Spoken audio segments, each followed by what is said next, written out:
Muy bien.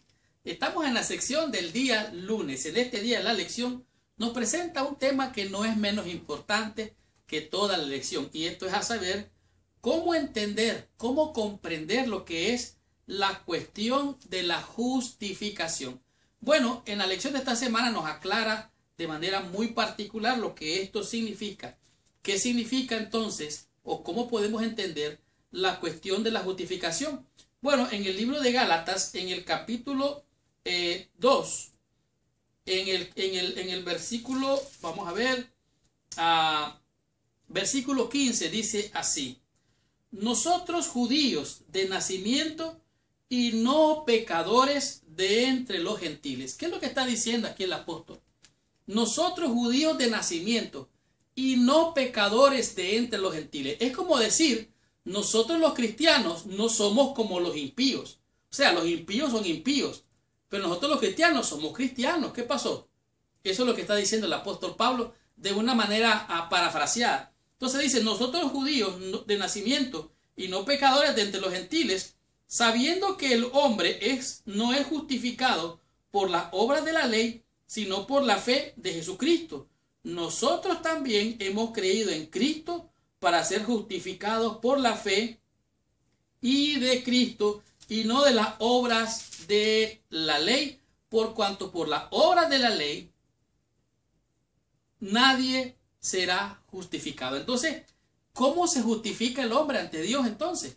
Por las obras de la ley nadie es justificado. Es importante señalar que cuando el apóstol está hablando aquí de la ley, no necesariamente está hablando de la ley moral o los 10 mandamientos. Puede estar hablando del Pentateuco, que es los 5 primeros libros de la Biblia, los libros de Moisés, que era también la Torá o toda la ley. Estamos hablando de Génesis, Deuteronomio, Éxodo, Levítico y Números. Recuerden que la ley es todo lo que es la Torá. Entonces, cuando él dice por las obras de la ley, ¿qué es lo que está diciendo? Recuerden, en las obras de la ley o en la Torá estaba el plan de salud o de alimentación, el cual se habla en Levítico. También en el Torá o en el libro de la ley están los 10 mandamientos, están las leyes ceremoniales, los ritos, las ceremonias, los sacrificios. Por las obras de la ley, de esos ritos, de esa ceremonia, de las lunas nuevas, de los sábados sabáticos, por esos ritos ningún hombre será justificado. Nosotros somos judíos de nacimiento, dice, y no somos pecadores. ¿Por qué? Porque somos justificados por medio del sacrificio. Esto es lo que está hablando aquí el apóstol San Pablo. Pero digo aquí algo más interesante. Dice aquí, en su contexto, en un intento de convencer a sus compatriotas, el apóstol Pablo está tratando de hacerles entender y decirles algo que ellos ya conocen. Nosotros no somos como los gentiles, somos de la casta, somos los que recibimos la ley, somos los que recibimos el pacto. Nosotros somos los elegidos de Dios. Entonces aquellos empezaron a ponerle atención. Entonces ahora Pablo dice, ¿sabe qué? Y por esas obras nadie va a ser justificado, si no es por la fe. Ahora los gentiles, por el otro lado, tenían una desventaja. Ellos no habían recibido la ley, ellos no tenían un pacto con Dios, ellos estaban prácticamente desprovistos, los gentiles. Entonces aquí dice que ellos eran pecadores en cierta manera. Pablo les advierte a los cristianos judíos que sus privilegios espirituales no los hacen más aceptables ante Dios, porque nadie es justificado por la obra de la ley.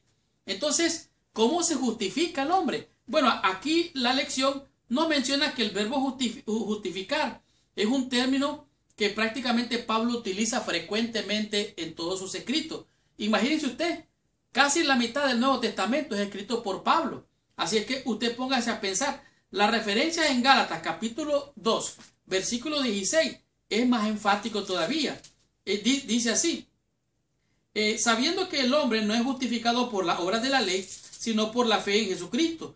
Nosotros también hemos creído en Cristo para ser justificados por la fe de Cristo y no por las obras de la ley, por cuanto por las obras de la ley nadie será justificado. Entonces aquí Pablo está diciendo, ¿saben qué? Esta palabra, justificar, justicia, todas estas palabras, él las utilizó más o menos en el Nuevo Testamento unas 27 veces. De estas 27 veces, dice aquí la lección, en sus cartas Pablo las usa 8 veces en el libro de Gálatas. Y algo más interesante todavía, la referencia en Gálatas capítulo 2, 16 al 17, Pablo dice justificación, dice aquí, es un término legal utilizado en la corte, tiene que ver con el veredicto que pronuncia el juez cuando una persona es declarada inocente. O sea, usted es inocente porque Cristo lo declara inocente. Recuerde que Cristo es el juez justo. De tal manera que aquí, lo que está diciendo aquí entonces, no hay ninguna condenación para los que están en Cristo. Ahora, algo más interesante dice aquí. Significa que la persona también es considerada justa. Implica más que el simple perdón a la absolución es la declaración positiva de que una persona es justa. En otras palabras, usted es declarado justo, usted es declarado inocente cuando usted recibe el sacrificio de Cristo hecho en la cruz en favor suyo y en favor mío. Somos justificados por la fe. No hay ninguna condenación para los que están en Cristo. La cuestión de la justificación es un asunto de fe. Y esto no de nosotros, sino que es un don de Dios. Es un don que Dios pone en nuestros corazones. Así es que está esto bien claro. Pero podemos leer un poquito más. Si vamos al libro de Gálatas, en el capítulo 2, versículo 17, dice: y si buscándola ser justificados en Cristo, también nosotros somos hallados pecadores, ¿es por esto Cristo ministro de pecado? En ninguna manera. Por lo tanto, estudiemos la lección del día lunes con el tema que es las obras de la ley.